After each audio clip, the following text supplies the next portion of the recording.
बंजारा सामाजिक सांस्कृतिक विरासत असलेल्या नंगारा म्युझियमचं लोकार्पण आज आदरणीय प्रधानमंत्री नरेंद्र मोदीजी यांच्या शुभ हस्ते झालेला आहे। हा क्षण, हा ऐतिहासिक दिवस आहे, हा सुवर्णाक्षराने लिहून ठेवावा असा दिवस आहे, कारण हा आपल्यासाठी आनंदाचा आणि अभिमानाचा दिवस आहे। खरं म्हणजे हे म्युझियम पाहिलंय, हे पोहरादेवी बंजारा समाजाची काशी म्हणून ओळखतो आपण। खऱ्या अर्थाने आज इथं काशी उभी राहिली आहे असं म्हटलं तर वावगं ठरणार नाही। आणि म्हणून आज जे काही इथे उभं केलेलं आहे पोहरादेवीचं वास्तू जी आहे, तिथे सगळी बंजारा समाजाची संस्कृती परंपरा सगळं दाखवलेलं आहे। खरं म्हणजे हे फार तुम्ही भाग्यवान आहात की जेव्हा रामराव महाराजांनी इच्छा व्यक्त केली होती की आदरणीय प्रधानमंत्री महोदयांनी एकदा या ठिकाणी यावं, पण ते कुणाच्या नशिबात योग आला नाही। तो आदरणीय प्रधानमंत्री मोदीजींच्या नशिबात योग आला आणि आज त्याचं लोकार्पण झालेलं आहे। आणि म्हणून जगण्यासाठी वनवन भटकंती करणाऱ्या बंजारा समाजाला संत सेवालाल महाराजांनी जगण्याचा अधिकार दिला, त्यांना जगण्याचा मार्ग दाखवला। आणि हा समाज कष्टानं आणि मेहनतीनं प्रामाणिकपणे प्रगती करतोय। पण या समाजाने आपली भाषा, आपली संस्कृती, आपली वेशभूषा जीवा पलीकडे आजही सांभाळलेली आहे। आणि म्हणून तुम्हाला पुन्हा एकदा धन्यवाद देतो। या समाजाचा इतिहास जपण्याचं काम आपल्याला करायचं आहे। वाडी वस्तीनं साई वेश, किडी मुंगीनं साई वेश, म्हणजे या ठिकाणी वाडी वस्ती अगदी किडी मुंगीचंही रक्षण करा, जंगल आणि पर्यावरणाचं रक्षण करा, कुठलाही भेदभाव करू नका, माणुसकीवर प्रेम करा, सर्वांना सोबत घेऊन प्रगती करा, असा संदेश संत सेवालाल महाराजांनी आपल्याला दिलेला आहे। आणि म्हणून सबका साथ सबका विकास हे ब्रीद घेऊन चालणारे आदरणीय मोदीजींनी सेवालाल महाराजांचं तत्व स्वीकारलेलं आहे।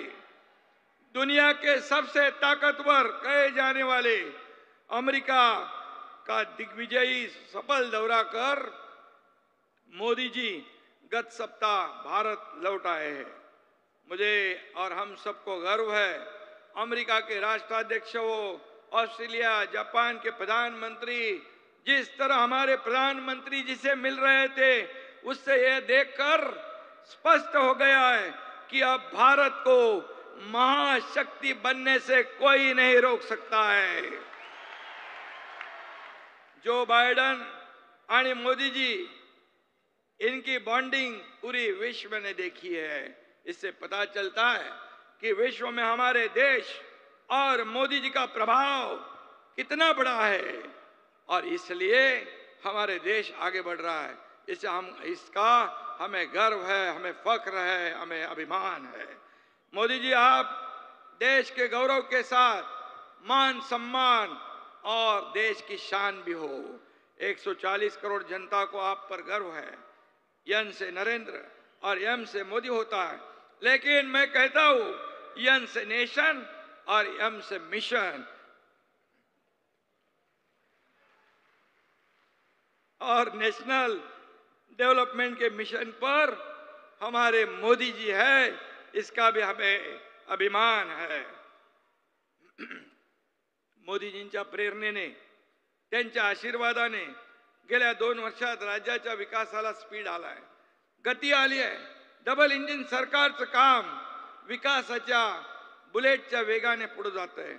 ऐतिहासिक कल्याणकारी योजनांनी राज्यातील जनतेच्या चेहऱ्यावर आनंद आणि सुख समाधान या ठिकाणी देण्याचं काम करतोय। मुख्यमंत्री माझी लाडकी बहीण योजना, माझ्या लाडक्या बहिणी पण आहेत, लाडके भाऊ पण आहेत। लाडकी बहन योजना सुपरहिट ठरलेली है। शिवराज सिंह चौहान जी यहाँ पर है। 2 करोड़ से ज्यादा हमारे बहनों के खाते में 3 हफ्ते चले जा रहे हैं, 4,500 रुपए। और ये योजना ये योजना विपक्ष कहते हैं कि हम बंद करेंगे, लेकिन कोई भी माई का लाल हमारे बहनों की ये लाडली बहन योजना कभी बंद नहीं कर सकती है, क्योंकि ये हमारे गोर गरीब बहनों के लिए है। हमारे मोदी जी के नेतृत्व में हम इस राज्य का कारोबार कर रहे हैं और इसलिए डबल इंजन की सरकार सभी वर्ग को न्याय देने का काम कर रहा है। किसान हो, माता बहनें हो, मेरे भाई लाडले भाई हो, ज्येष्ठ हो, बुजुर्ग हो, सभी लोगों को न्याय देने का काम कर रहे हैं। शेतकरी, कष्टकरी, गरीब महिला, युवक या सगळ्यांना डोळ्यासमोर ठेवून आम्ही काम करतोय। त्यामुळेच आपलं सरकार आता लाडकं सरकार झालेलं आहे आणि म्हणून आपल्याला मी मनापासून शुभेच्छा देतो। मोदीजी महाराष्ट्रात जेव्हा येतात तेव्हा रिकाम्या हाताने येत नाहीत किंवा नुसतं भाषण देऊन जात नाहीत, ते महाराष्ट्राला भरभरून देतात। ते आमच्याकडून कामही करून घेतात आणि पाठीवर शाबासकीची थापही देतात। हा त्यांचा मोठेपणा आहे। परंतु त्यानंतरही विरोधक टीका करतच राहतात। लेकिन मैं कहता हूं, जलने वाले जलेंगे, बढ़ने वाले आगे ही बढ़ेंगे। मोदी जी के नेतृत्व में हम पूरे विश्व पर राज करेंगे। आणि म्हणून केवळ मुंबई नाही, पुणे नाही, सगळी शहरं जी आहेत ही विकसित झाली पाहिजे, शक्तिशाली झाली पाहिजे, असं आपला प्रयत्न आहे। आणि म्हणून त्यासाठी प्रचंड ऊर्जा, सामर्थ्य आणि इच्छाशक्ती लागते। ती आम्हाला आदरणीय मोदीजींकडून मिळते आणि अशीच ऊर्जा आणि सामर्थ्य संत सेवालाल यांच्या स्मारकामुळे देखील मिळणार आहे। आणि म्हणून मी आपल्याला मनापासून धन्यवाद देतो, मनापासून आपल्याला शुभेच्छा देतो की आता एक मोठं काम उभं राहिलेलं आहे। संजय राठोड यांनी सातत्याने प्रयत्न केला। देवेंद्र जेव्हा मुख्यमंत्री होते तेव्हा सुरुवात झाली, पण मधल्या सरकारमध्ये संजय काही पैसे मिळाले नाही। पण आपलं सरकार आल्यानंतर 700 कोटी रुपये या आपल्या प्रकल्पाला आपण दिले, हे देखील मी या ठिकाणी सांगू इच्छितोय। आणि म्हणून मी आदरणीय मोदीजींना मनापासून धन्यवाद देतो की त्यांनी आणखी एक मोठं काम केलं। महाराष्ट्राला मराठी भाषेला अभिजात भाषेचा दर्जा दिला। खरं म्हणजे हे देखील मोठा इतिहास आहे। गेले अनेक वर्ष अनेक लोकांना संधी असताना देखील या मराठी भाषेला मान सन्मान गौरव करण्याचा योग त्यांना मिळाला नाही, पण त्यालाही योगायोग लागतो।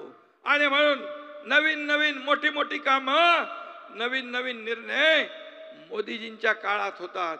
भूमिपूजन ज्याचं होतं त्याचं लोकार्पण पण मोदीजींच्या काळात होतं। हा इतिहास आहे, त्याला योगायोग लागतात। आणि म्हणून मी आपल्या सगळ्यांना मनापासून धन्यवाद देतो।